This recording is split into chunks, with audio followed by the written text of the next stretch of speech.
Baik, Sampurasun. Assalamualaikum warahmatullahi wabarakatuh. Anak-anakku sekalian, selamat pagi semuanya, dimanapun Anda berada. Ya, bagaimana kabar kalian sekarang?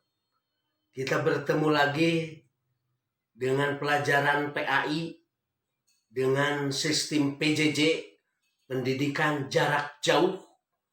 Ya, Bapak senang sekali berjumpa lagi dengan kalian lewat video. Dan Bapak selalu mengingatkan kalian sebelum melakukan pembelajaran jarak jauh ini, yakinkan kalian sudah mengisi absen terlebih dahulu. Oke? Iya, baik. Anak-anakku sekalian, dalam pertemuan kali ini Bapak akan menyampaikan materi tentang SKI, yaitu perjuangan Rasulullah di periode Mekah. Apakah kalian sudah siap? Ya, kalau sudah siap, sebelum membahas materi kita ini, alangkah baiknya kita berdoa terlebih dahulu agar kita dimudahkan segala urusannya, ya. Segala niatnya ikhlaskan. Mari kita mengadahkan tangan semua, ya. Hati-hati semua mengadahkan tangan. A'udzubillahi minasyaitonirrajim. Bismillahirrahmanirrahim. Raditu billahi robba wa bil islami dina wa bi Muhammadin nabiyya wa rasula. Rabbi zidni ilma warzuqni fahman. Amin ya rabbal alamin. Oke, terima kasih kalian, mudah-mudahan doa kalian Allah mengabulkannya. Anak-anakku sekalian, kita akan bahas yaitu perjuangan Rasulullah periode Mekah. Sebelumnya anak-anakku sekalian, dalam pembahasan atau pertemuan kali ini Bapak akan menyampaikan kompetensi dasar atau KD-nya. Satu, menghayati perjuangan Nabi Muhammad SAW periode Mekah dalam menegakkan risalah Allah Subhanahu wa Ta'ala. Yang kedua, meneladani perjuangan Nabi Muhammad SAW periode Mekah. Yang ketiga, memahami sejarah perjuangan Nabi Muhammad SAW di Mekah. Yang terakhir, menyajikan strategi perjuangan yang dilakukan Nabi Muhammad SAW periode Madinah. Nah, itulah kompetensi dasarnya yang kita bahas pada pagi hari ini, anak-anakku sekalian. Baik, anak-anakku sekalian, Rasulullah merupakan utusan Allah Subhanahu wa Ta'ala yang diperintahkan untuk menyempurnakan risalah kedaulatan kepada umat manusia.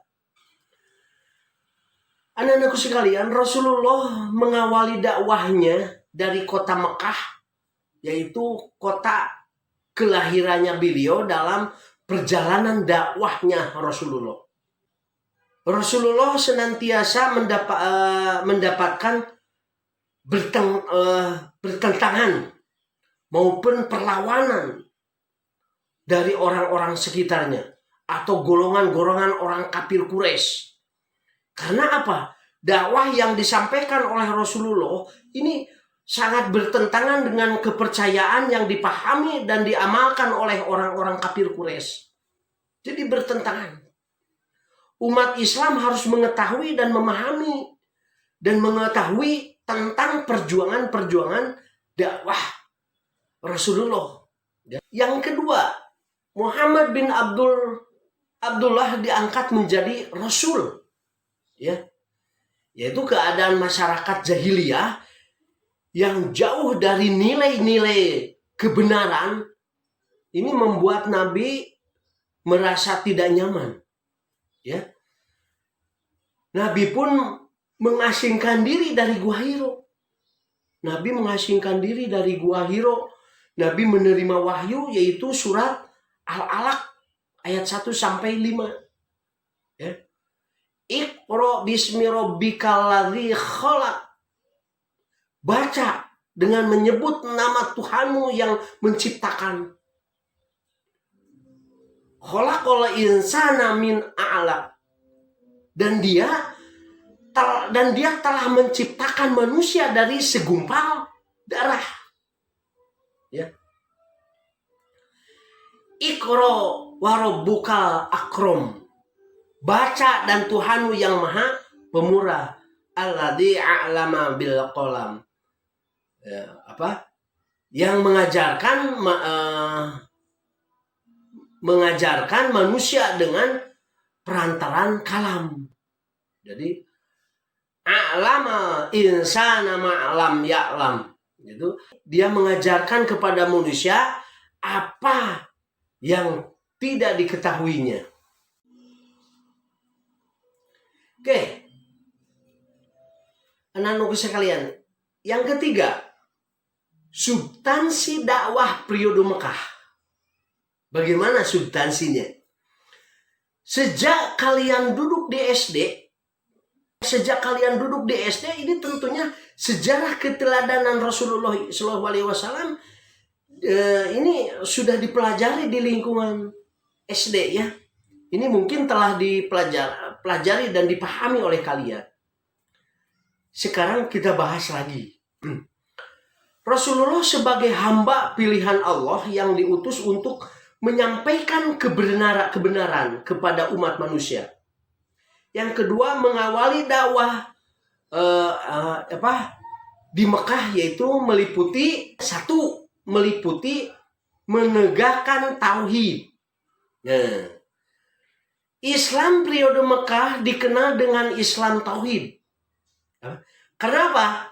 Karena ajaran paling utama saat itu adalah tauhid. Ya, yaitu apa tauhid? Mengesahkan Tuhan, mengesahkan Allah Subhanahu wa taala. Ya. Islam mengajarkan bahwa alam semesta beserta isinya ini adalah ciptaan Allah Subhanahu wa taala. Ya. Allah Subhanahu wa taala adalah satu-satunya Tuhan semesta alam yang wajib kita sembah dan wajib kita ibadahi. Kenapa? Karena Allah tidak ada Tuhan selain Allah. Ya. Barang siapa yang menyekutukan Allah, maka azab Allah yang sangat pedih kita akan diterima. Ya. Mengenai keesaan Allah ini terdapat dalam Quran Al-Ikhlas ayat 1-4. Oke, anak-anak sekalian. Adapun manusia diciptakan Allah Subhanahu wa taala tiada lain hanya untuk beribadah kepada Allah Subhanahu wa taala. Dan Allah berfirman, "Wa ma khalaqtul jinna wal insa illa liya'budun." Ya. Jadi, dan aku tidak menciptakan jin dan manusia selain supaya mereka itu beribadah. Kepada siapa? Kepadaku, saudara. Kepada Allah. Ya. Pada dasarnya Rasulullah berupaya meluruskan akidah bangsa Arab yang telah mengenal Tuhan sejak zaman Nabi Ibrahim. Ya. Namun dalam kepribadian bertentangan dengan ajaran-ajaran Nabi Ibrahim dan Nabi Ismail yang mengajarkan tentang ketauhidan. Ya. Bangsa Arab mempertahankan kebiasaan nenek moyangnya, yaitu menyembah berhala. Ketika Rasulullah menyeru mereka untuk menyembah hanya kepada Allah Subhanahu wa taala, maka masyarakat Arab itu menolak, terutama para tokoh-tokohnya itu menolak. Yang kedua, anak-anakku sekalian, mengerjakan akhlak mulia. Rasulullah Shallallahu Alaihi Wasallam mengajarkan akhlak mulia tidak hanya melalui lisannya, tetapi apa? Ditunjukkan pada perbuatannya, pada perbuatan sehari-hari. Hal ini yang membuat orang-orang kafir merasakan kedamaiannya dan mendorong mereka itu untuk memperdalam agama yang dibawakan Nabi Muhammad Shallallahu Alaihi Wasallam, sehingga akhirnya mereka itu memeluk agama Islam, masuk agama Islam. Yang ketiga, menekankan adanya kehidupan setelah kematian. Ya. Islam meyakini bahwa kehidupan di dunia ini adalah sementara. Adapun yang kehidupan yang kekal abadi, yaitu kehidupan di akhirat, itu tidak ada akhirnya. Kullu nafsin dha'iqatul maut, semua manusia akan merasakan maut, nanti akan hidup di akhirat kekal. Kalau dunia itu ada akhirnya, ya, yaitu dengan mengakhiri hidupnya itu dengan kematian. Hiduplah di akhirat, ini tidak ada akhirnya akhirat. Di sana segala amal perbuatan manusia selama di dunia akan diperhitungkan atau dipertanggungjawabkan dengan seadil-adilnya, gitu ya. Yang keempat, anak-anak sekalian, yang keempat, mengerjakan persamaan derajat antara sesama.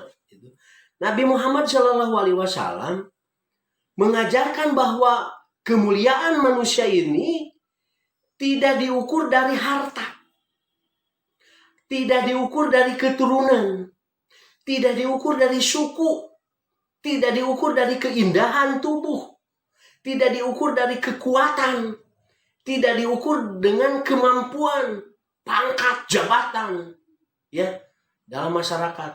Namun kemuliaan manusia terletak pada ketakwaannya kepada Allah Subhanahu wa taala. Perkataan maupun perbuatan dalam kehidupan sehari-hari. Dengan datangnya Islam, perbudakan dihilangkan. Perempuan, laki-laki sama kedudukannya di hadapan Allah, kecuali nilai ketakwaannya. Ya, anak-anakku sekalian,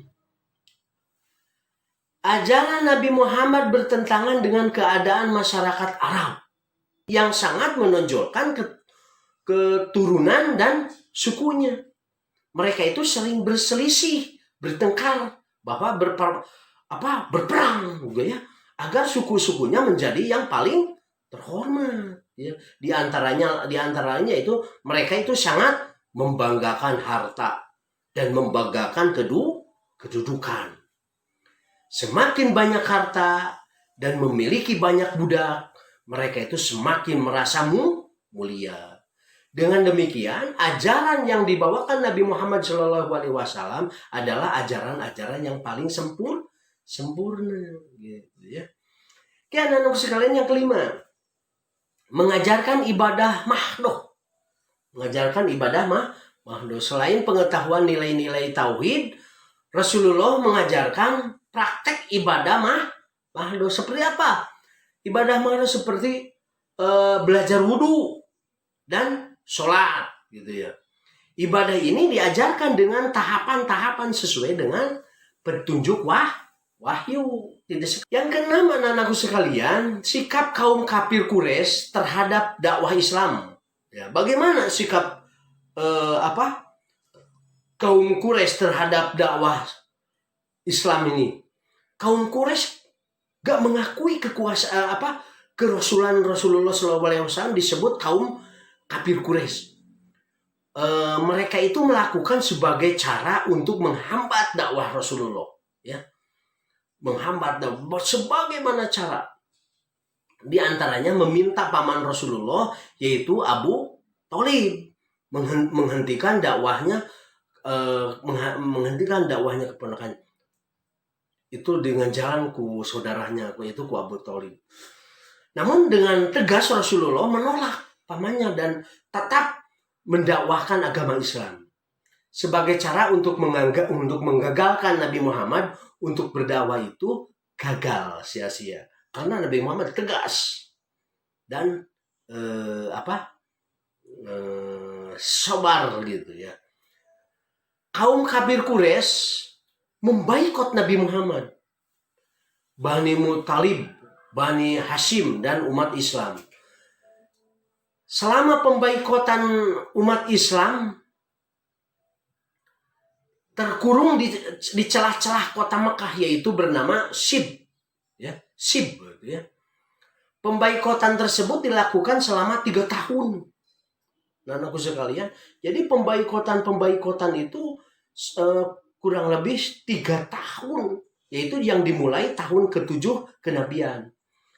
Poin-poin pembaikotan ditulis oleh Mansur bin Ikrimah. Ini di atas kertas yang digantungkan di dinding-dinding Ka'bah gitu ya. Hingga akhirnya rusak dimakan rayap.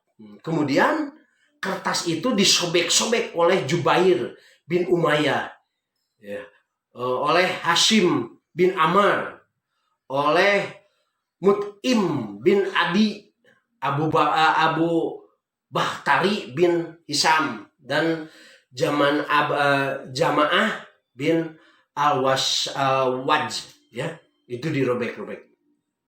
Oke, anak-anakku sekalian, apa sih isi pembaikotan itu? Di isi pembaikotan itu adalah satu, kaum Quraisy tidak akan menikahi orang-orang Islam, ya. Yang kedua, kaum Quraisy tidak menerima permintaan nikah orang Islam. Yang ketiga, kaum Quraisy tidak akan melakukan jual beli dengan orang Islam. Orang Quraisy tidak mau ada jual beli dengan orang Islam. Tapi sekarang orang Islam tuh pada jual beli dengan orang-orang Yahudi. Ya, dibatan dengan orang-orang Islam. Jadi lebih senang dengan orang Yahudi. Ini salah. Ini perjanjian dulu. Perjanjian mereka. Ya, pembaikotannya di sini. Yang keempat, orang Quraisy tidak akan berbicara ataupun menengok orang Islam yang lagi sakit. Tidak mau. Gitu. Yang kelima, kaum Quraisy tidak akan menghantar mayat orang Islam ke kuburan. Tidak mau, tidak akan menghantar. Karena tidak ada, ya. Kalau orang Islam ada ampau baru ikutan apa-apaan. Yang keenam, kaum Quraisy tidak akan menerima permintaan damai dengan orang Islam dan menyerahkan Nabi Muhammad SAW untuk dibunuh, ya, di dalam pembaikotan itu. Itu anak-anak sekalian, pertemuan kali ini Bapak bisa sampaikan, insya Allah minggu depan di pertemuan berikutnya kita dilanjutkan, ya, karena ini waktu sudah habis. Nanti masih ada materi, masih belum selesai, nanti dilanjutkan di minggu depan. Sebelum kita meninggalkan tempat ini, kita berdoa dulu. Allahumma arilna haqqa warzuqna tinabah wa arilna batila warzuqna tinabah. Amin ya rabbal alamin. Alhamdulillah. Allahumma arilna haqqa warzuqna tinabah wa arilna batila warzuqna tinabah. Amin ya rabbal alamin. Sekian.